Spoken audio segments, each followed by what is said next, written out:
El Museo Judío de Berlín ha recuperado la voz de las víctimas del programa de eutanasia nazi, a través de una exposición que recorre el delirio racista del Tercer Reich y su clase médica cómplice, e invita a reflexionar sobre los límites éticos de la genética actual. La eugenesia nazi consistió en una serie de políticas sociales que situaron a la mejora de la raza por medio de la eugenesia en el centro de sus preocupaciones.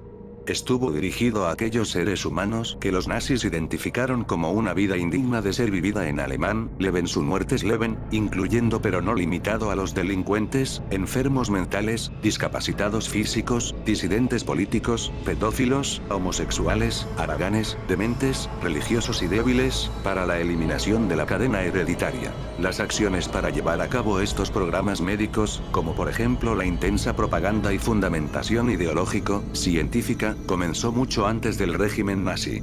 Tanto las leyes de higiene racial como el programa de eutanasia tienen sus raíces en las organizaciones internacionales y en el movimiento médico internacional a favor de la eugenesia y la eutanasia, así como en las respectivas legislaciones y programas llevados a cabo en varios países, como por ejemplo la esterilización masiva de gente señalada como enfermos hereditarios en países como Estados Unidos, Australia, Reino Unido, Noruega, Francia, Finlandia, Dinamarca, Estonia, Islandia y Suiza, durante la primera mitad del siglo XX. Las primeras legislaciones eugenésicas de esterilización forzada y masiva, así como las restricciones legales a la inmigración según criterios médicos racistas, se implementaron en los Estados Unidos a principios del siglo XX, mucho antes del régimen nazi.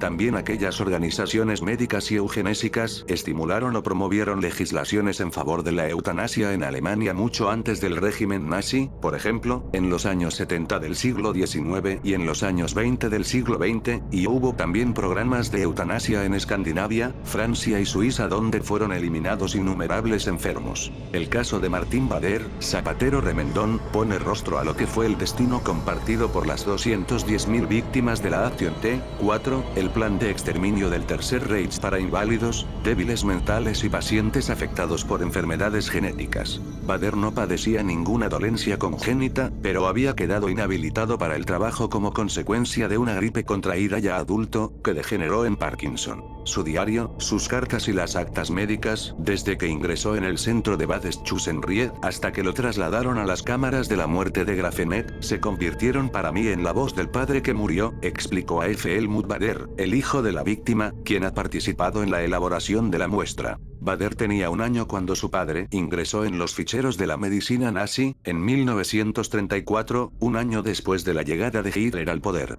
De las consideradas revisiones de rutina iniciales, pasó al ingreso en Bad Schusenried y luego al traslado al lugar donde moriría, en Grafenet, sur de Alemania. Sus cartas me devolvieron al hombre jovial que fue y cuya vida quedó a manos del T4, explicó su hijo. El programa de eutanasia nazi, orquestado entre 1940 y 1941, tomó su nombre del domicilio donde se fraguó, en la Tiergartenstrasse número 4 de Berlín. Fue la continuación del programa de esterilización forzosa emprendido por Hitler inmediatamente después de llegar al poder. O una estación intermedia del exterminio masivo de Auschwitz, indicó Margrethe Meyer, comisaria de la muestra. La higiene étnica. La exposición, titulada Medicina Mortal. La obsesión por la raza del nacionalsocialismo, toma el material ya exhibido por el Museo del Holocausto de Washington, ampliado con los documentos de esas víctimas y desposeído de la escenificación de esa muestra, más emocional y concebida para el público americano, indicó Kameyer. Sobria, sin dramatismos, la exposición berlinesa traslada al edificio en zigzag, obra del arquitecto Daniel Libeskind, lo que empezó como programa de higiene étnica y desató el genocidio. Unas 400.000 personas, mujeres, niños y hombres adultos fueron sometidos a la esterilización forzosa, sea por padecer enfermedades genéticas o por favorecer la arianización del Tercer Reich. A este colectivo siguieron las víctimas del T4, programa que Hitler no llevó a sus últimas consecuencias. Se interrumpió en 1941, dado que las víctimas no eran únicamente judíos, sino también ciudadanos arios, lo que generó presión social, dijo Kameyer. Las presiones de la Iglesia, entre otras, y el miedo a que a los enfermos mentales siguieran simplemente los viejos, hicieron dar marcha atrás a Hitler. Aparentemente, al menos, ya que en realidad había puesto en marcha su plan de exterminio masivo. El sueño de la pureza racial. La muestra recupera las teorías de la eugenesia y sus pioneros alemanes, así como el concepto de política familiar nazi, y deriva luego en Auschwitz y los monstruos de la clase médica, como Joseph Mengele y sus experimentos letales con niños gemelos, a ser posible gitanos. Sus salas ilustran no solo planes secretos, como el T-4 o Auschwitz, sino también campañas públicas, como los 10 mandamientos para una buena elección del cónyuge. Algunos de los mandatos harían sonreír. Casarse solo por amor, puesto que a mayor felicidad mejor funciona la procreación, de no ir acompañados de otros, donde queda la intencionalidad racista. Hay que elegir a un alemán o al menos a un nórdico, puesto que toda mezcla de razas implica distorsión en el objetivo de pureza aria. Cuando leemos que en tal o cual clínica de Estados Unidos se investiga para que los padres puedan seleccionar el color de piel u ojos de sus hijos, deberíamos dar la alarma. No son nazis.